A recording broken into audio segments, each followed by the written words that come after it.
Hi everybody, welcome back to the Dr. Sia channel. In the video here today, we're going to be talking about ambivalent attachment and suicidality. Let's get started.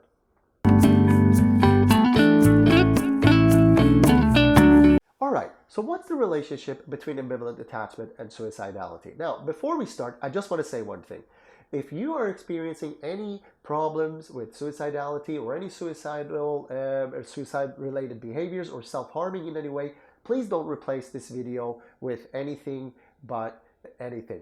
Don't replace this video with what you should do, and what you should do is that you should be contacting somebody in your country, wherever you are. There are things like Lifeline, Red Cross. There's always a number you can talk to for somebody to help you out of that state. So please don't replace this video with that, but just really use this video as a knowledge video.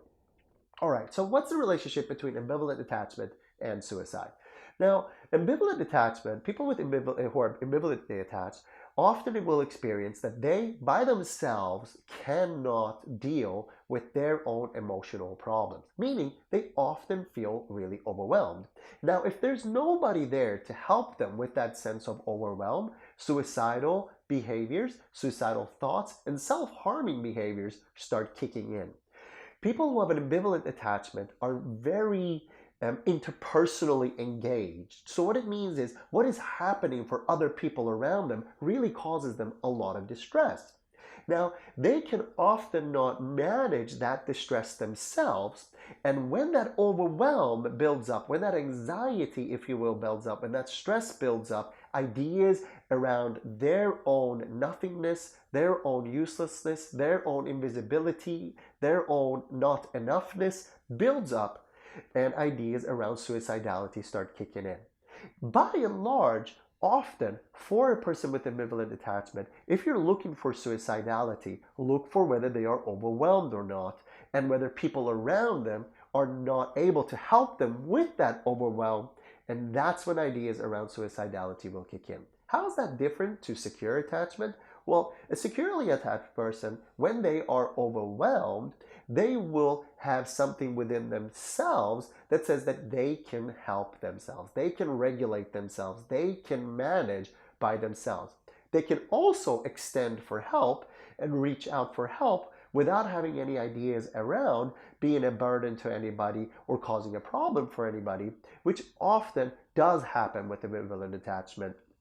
That they, in a sense, have this part of them wants them to really be able to care for everybody and be there for everybody and do everything for everybody. But when it comes to other people being there for them, they might find themselves not really being able to or knowing how to do that. Instead, they become demanding, or they become what's it called? Yeah, let's just stick with demanding for now. And that in that demandingness, they'll find that people actually just withdraw instead, that they just kind of go, look, there's nothing I can do for you. Everything I've tried, nothing helps.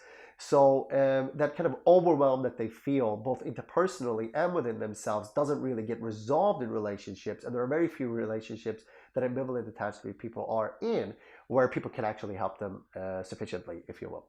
I hope this video was useful for you. I hope you got something out of it. If you do like my videos, please do like them, because that means that the YouTube algorithm helps push up my video. And when someone searches for ambivalent attachment and suicide, more likely that my videos will come up than some other video that may be from somebody who knows nothing about this topic and may just say a lot of interesting things that actually are not real at all. So if you do support my videos, please do press that like button. If you like, you can comment, subscribe, let other people know, and so on and so forth. Thank you very much. I'll see you again for the next one.